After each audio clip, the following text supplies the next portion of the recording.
The Minnesota Timberwolves just produced one of the most insanely bad losses you're ever likely to see. Going into this game where they needed to finally beat a team over 500, they lost an 8-point lead in the final 50 seconds of the game and choked away a certain win. And Anthony Edwards was heavily involved in this disaster.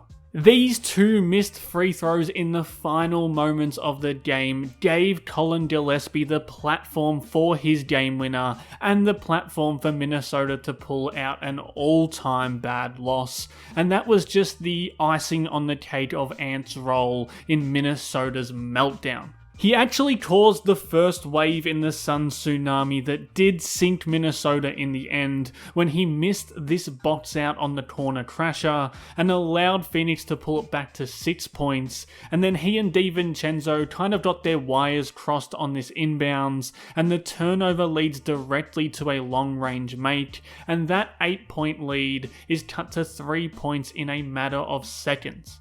Now, it wasn't just on Ant. Julius Randle was awful for most of this game, but refusing to make the easy pass here to an open Edwards, who's made 5 threes on the night, or the more difficult pass to a more open DiVincenzo, choosing to drive into these multiple help defenders instead, was every bit as costly as Ant's late game blunders. That wasn't the only mistake we saw from Randle. While Chris Finch himself will take his share of the blame for his timeout usage and inexplicably not subbing on Jalen Clark in the final possession to be the defender who switched this ball screen instead of DiVincenzo, who has proven many times this season that he's not capable of defending scoring guards in space.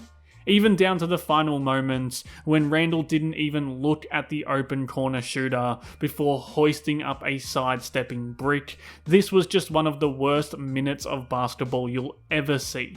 It just felt worse for Ant, I think, because he was sneakily putting together one of the best games he's ever played. Coming out of a mega slump against a Suns team who was so impressive defensively, and with the way he powered their entire offense all night long, this should have been a night for the ages for Anthony Edwards. In terms of picking an aggressive, smart, and cohesive defense apart, this was a masterclass game from Edwards until it wasn't. So no team really wants to play drop coverage with the big sinking back here with Edwards because he's going to rain pull-up threes against that defense consistently. The Suns only deployed this coverage 3 times against Ant, and he scored on all 3. If the big is dropped off the screen and the point of attack defender is going under the pick, it's an automatic mate for Edwards, even in the shooting slump that he's been in. The third drop possession was some off-ball craft here from Ant, as he uses this away screen here to bring the big into drop coverage, and when he clocks his mistake and tries to get up, Ant blows by him and slides to the rim.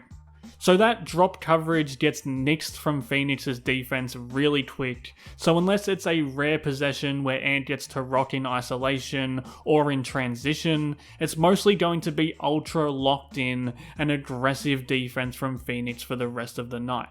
And there's a couple of ways Phoenix are going to deploy their aggression.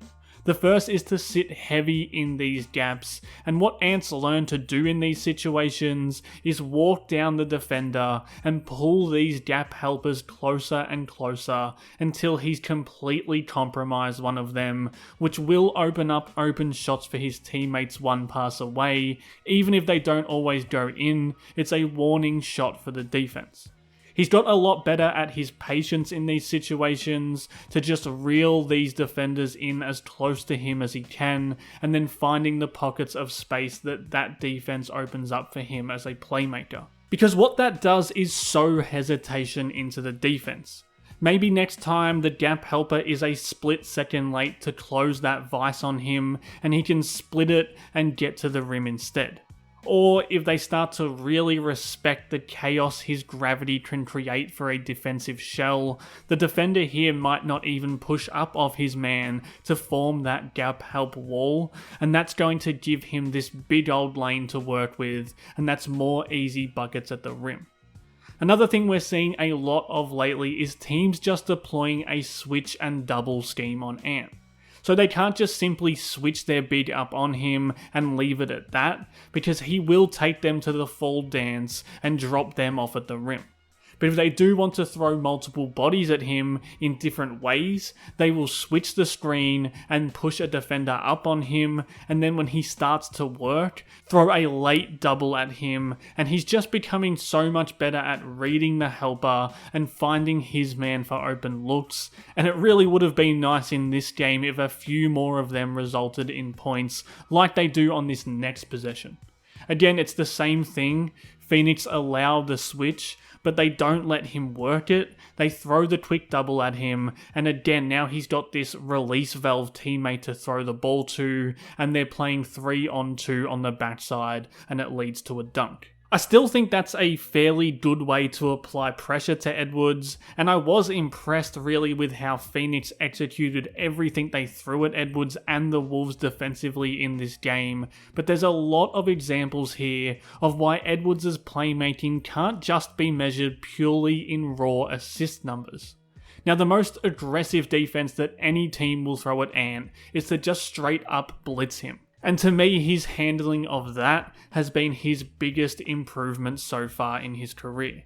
If teams are going to put 2 on the ball, they better not leave this tiny gap here, because he's now really proficient at splitting that, drawing the old James Harden foul, and then finishing virtually uncontested at the rim.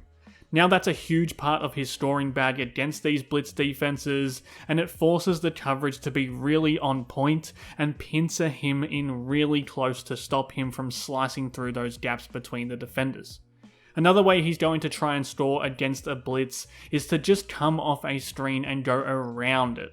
Again, the Suns were really connected defensively and pushed him into 3-point shots from that. We've seen him get to the rim going downhill against blitzers, against worse defenses, but it did still result in 6 points of 2 possessions in this game. I think maybe the theme of this game though was that he made the simple and correct pass out of all of these coverages. Usually that's the roll man drifting into the middle of the pick so that he can work off the short roll and get the backside defense into rotation, and that's another thing that's not going to show up under the assist numbers in the box score. Again here, it's 2 on the ball with the blitz, the roll man here is the release, and it really would have been nice in hindsight for some of these shots to go down. And that was the really unfortunate part of the way this game ended. Considering the context of the slump he'd been in and the compete level Phoenix was showing throughout this whole game, I was more than ready to come on here and declare this as one of Anthony Edwards' best ever games. But sometimes the final minute of a game can be more important than the other 47 combined.